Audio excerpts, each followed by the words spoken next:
बड़े राजनीतिक दल, एक कांग्रेस जिसने 60 साल देश चलाया,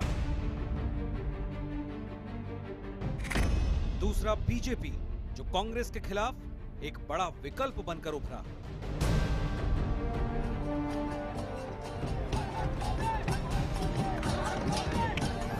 और दोनों ही दलों के दो ऐसे संगठन जो जनाधार कायम करने में इनकी रीढ़ साबित होते रहे हैं।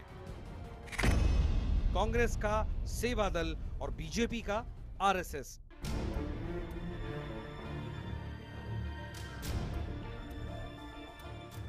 इन दोनों दलों की कामयाबी के पीछे इन दोनों संगठनों का हाथ है। भारत माता की जय।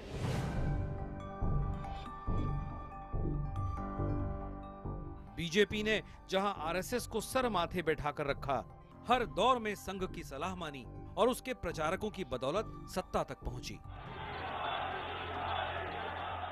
वहीं कांग्रेस ने अपने मजबूत कार्यकर्ताओं वाले संगठन सेवा दल को गड्ढे में ही धकेल दिया। बीजेपी की मातृ संस्था है राष्ट्रीय स्वयंसेवक संघ। बीजेपी आरएसएस के जनसंघ से ही निकली एक मजबूत राजनीतिक पार्टी है। आरएसएस और उससे जुड़े तमाम हिंदूवादी संगठनों ने ही राम मंदिर आंदोलन के बाद बीजेपी को सत्ता तक पहुंचाया। अब पहली बार केंद्र में और देश के कई राज्यों में बीजेपी आरएसएस के संगठन कौशल की बदौलत ही राज कर रही है। जनसंघ की स्थापना करनी थी तो वो भी उस समय के पूजनीय सरसंघ चालक श्री गुरुजी के पास आए और उन्होंने उस काम के लिए संघ के कुछ स्वयंसेवकों की मांग की। तो संघ ने उस काम के लिए उनको कुछ संघ के स्वयंसेवक दिए। उस पहले उसमें पंडित दीनदयाल उपाध्याय जी का नाम आता है, अटल बिहारी वाजपेयी जी का और आडवाणी जी का नाम आता है। ये उस पीढ़ी में सब कार्यकर्ता संघ की योजना से जनसंघ की डिमांड पर उनको दिए गए। दूसरी ओर कांग्रेस का शासन भारत के नक्शे पर सिकुड़ता जा रहा है, लेकिन कांग्रेस के पास भी आरएसएस जैसे संगठन कौशल वाली एक संस्था है, कांग्रेस सेवा दल। हालांकि कांग्रेस सेवा दल की विचारधारा और कार्यशैली संघ से एकदम अलग है, लेकिन संघ की तरह ही सेवा दल के प्रचारक भी देश के हर हिस्से में मौजूद हैं। बीजेपी में जान फूंकने वाले आरएसएस का दफ्तर अगर दिल्ली के केशव कुंज में है, तो कांग्रेस की रीढ़ की हड्डी रहे सेवा दल का दफ्तर 26 अकबर रोड। वो सेवा दल जिससे कभी अंग्रेज डरा करते थे, वो सेवा दल जो कांग्रेस के बूथ स्तर तक का संगठन संभालता था और उसे मजबूती देता था, वही सेवा दल आज अपनी आखिरी सांसें गिन रहा है। हालिया दौर में सफेद गणवेश और सिर पर सफेद रंग की गांधी टोपी पहनने वाले कांग्रेस सेवा दल का इतिहास आरएसएस से जरा पुराना है। फौजी अनुशासन, अहिंसा और सर्वधर्म समभाव की विचारधारा पर चलने वाले कांग्रेस सेवा दल का गठन आजादी से पहले किया गया था। 28 दिसंबर 1923 को हिंदुस्तानी सेवा दल के नाम से इसका गठन हुआ था और इसका गठन किया था नारायण सुब्बाराव हर्डीकर ने। कांग्रेस सेवा दल की स्थापना 28 दिसंबर 1923 को काकीनाडा आंध्र प्रदेश में हुई। इसको जो मूर्त रूप लिया है उसके पीछे बड़ा गहन चिंतन था और उसमें विशेष रूप से महात्मा गांधी, पंडित जवाहरलाल नेहरू और डॉक्टर नारायण सुब्बाराव हार्डीकर, जब ये लोग जेल में थे, उस कारावास की अवधि में ये बात निकल कर आई कि अंग्रेज़ों की यातनाओं, चूँकि वो आज़ादी का दौर था, तो अंग्रेज़ों की यातनाओं के समक्ष जो कार्यकर्ता थे उनमें समर्पण भाव था, जोश था, लेकिन प्रशिक्षण के और अनुशासन के अभाव में कहीं ना कहीं वो अंग्रेज़ों से जितना सशक्त तरीके से मुकाबला कर सकते थे, या यूं कहिए कि उनकी यातनाओं को सह सकते थे, उसके लिए ये विचार किया गया कि नवयुवकों का और नवयुवतियों का ऐसा एक संगठन तैयार किया जाए जिसमें अनुशासन तो सैनिक अनुशासन हो, लेकिन वो सत्य और अहिंसा के सिपाही के रूप में अनुशासित तरीके से अंग्रेजों की तमाम यातनाओं का मुकाबला कर सकें। सेवा दल कभी वही रुतबा रखता था जो आज आरएसएस रखता है। 1931 में हिंदुस्तानी सेवा दल को कांग्रेस में शामिल करके इसका नाम कांग्रेस सेवा दल कर दिया गया। खुद पंडित नेहरू सेवा दल से जुड़े रहे हैं।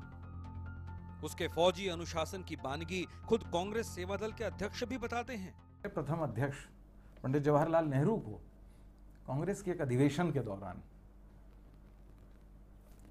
हमारे सेवा दल के कार्यकर्ता द्वारा उनके पास में प्रवेश पत्र बैच जो नहीं लगाया था उन्होंने, उस पर नेहरू जी को रोका।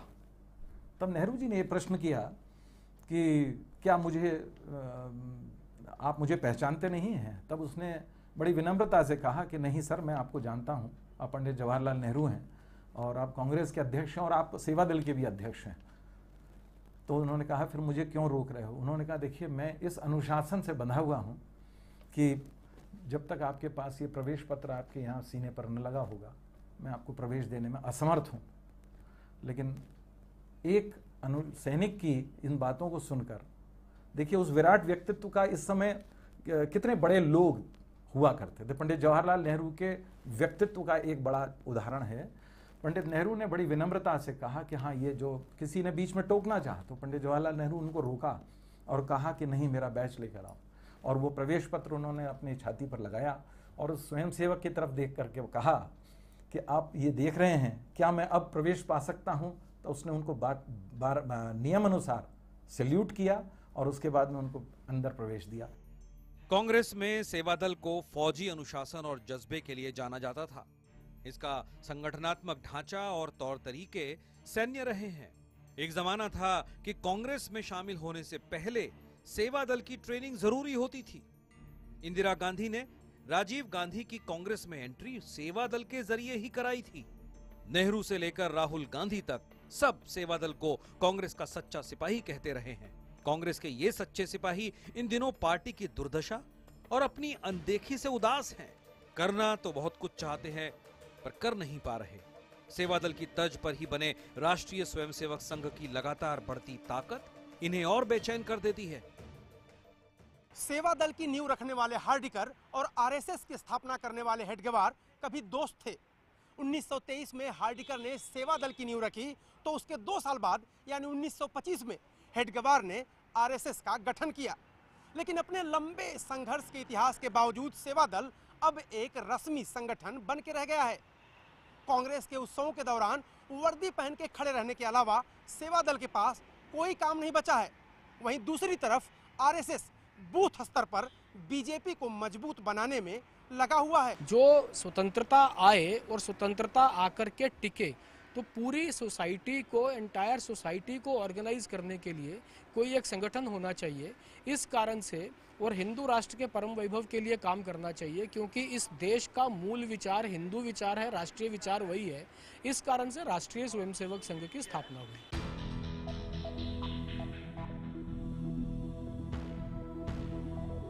केंद्र में सबसे ऊपर अमित शाह और मोहन भागवत थे और उसके बाद प्रदेश स्तर पर एक एक नेता, फिर हर जिले का एक प्रभारी और उसके बाद ब्लॉक स्तर पर बीजेपी और आरएसएस के कार्यकर्ता मिलकर काम कर रहे हैं। इसके बाद संगठन की ये चेन बूथ स्तर तक पहुंचकर सीधे मतदाताओं से संपर्क कर रही है। यही वजह है कि हर बूथ पर बीजेपी मजबूती से ऊपर आ रही है।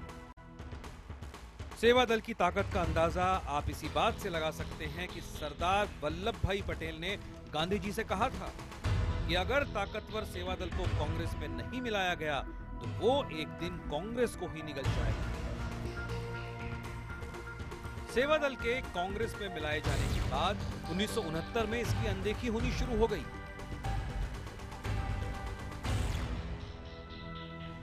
सेवा दल और आरएसएस की कहानी लगभग एक जैसी है। अपनी स्थापना के शुरुआती दिनों में आरएसएस का भले ही कोई बड़ा रसूख नहीं था, लेकिन उसने खुद को धीरे धीरे ताकतवर बनाया। वहीं दूसरी तरफ आजादी मिल जाने के बाद सेवा दल का कोई खास लक्ष्य नहीं रह गया। आरएसएस राजनीतिक सत्ता पाने के लिए लगातार कोशिश करता रहा और मजबूत बनता रहा। शुरुआती दिनों में आरएसएस की भले ही बड़ी पहचान न रही हो, लेकिन इन दिनों तो सेवा दल अपने संगठन यानी कांग्रेस में ही पहचान के संकट से जूझ रहा है। आज के दौर में आरएसएस बीजेपी की हर विजय के पीछे का रणनीतिकार है। 2014 में जब नरेंद्र मोदी देश में विजय का सपना देख रहे थे, माताओं बहनों को सम्मान मिले, ऐसा देश बनाना विकास के रास्ते पर संभव संभव है। उस दौरान 2013 से ही आरएसएस ने अपने कार्यकर्ताओं को मैदान में उतार दिया था। पहले संतों का समर्थन जुटाया गया और उसके बाद नरेंद्र मोदी के हक में माहौल बनाया गया।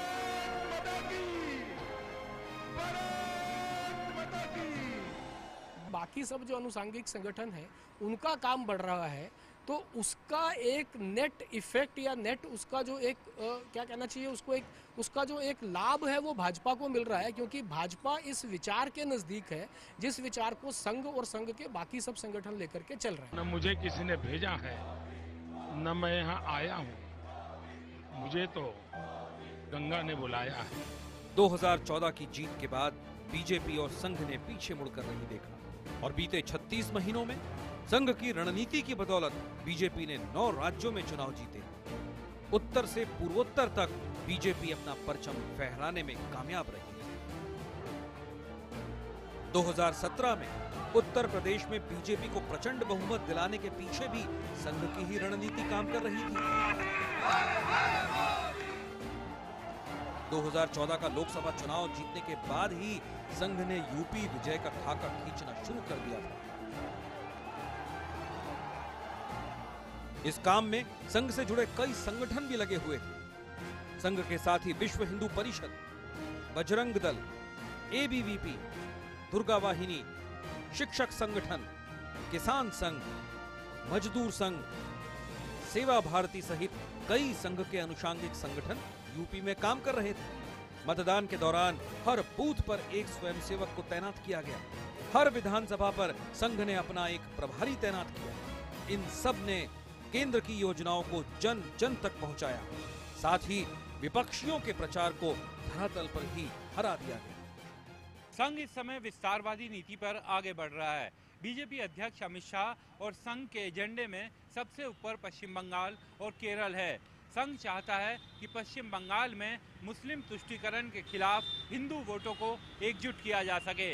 हाल ही में संघ की अखिल भारतीय प्रतिनिधि सभा में भी पश्चिम बंगाल के हालात को लेकर एक प्रस्ताव पास किया गया था। संघ के एजेंडे में फिलहाल बीजेपी को दक्षिण में जीत जिताना पहला मकसद है। इसके लिए संघ और बीजेपी पश्चिम बंगाल से लेकर तमिलनाडु तक अपनी रणनीतिक लड़ाई छेड़े हुए है। लेकिन ऐसे समय जब महसूस किया जा रहा है कि कांग्रेस अपनी जड़ों से उखड़ गई है, तो माना जा रहा है कि आरएसएस की तर्ज पर ही सेवा दल का इतिहास कांग्रेस को रास्ता दिखा सकता है।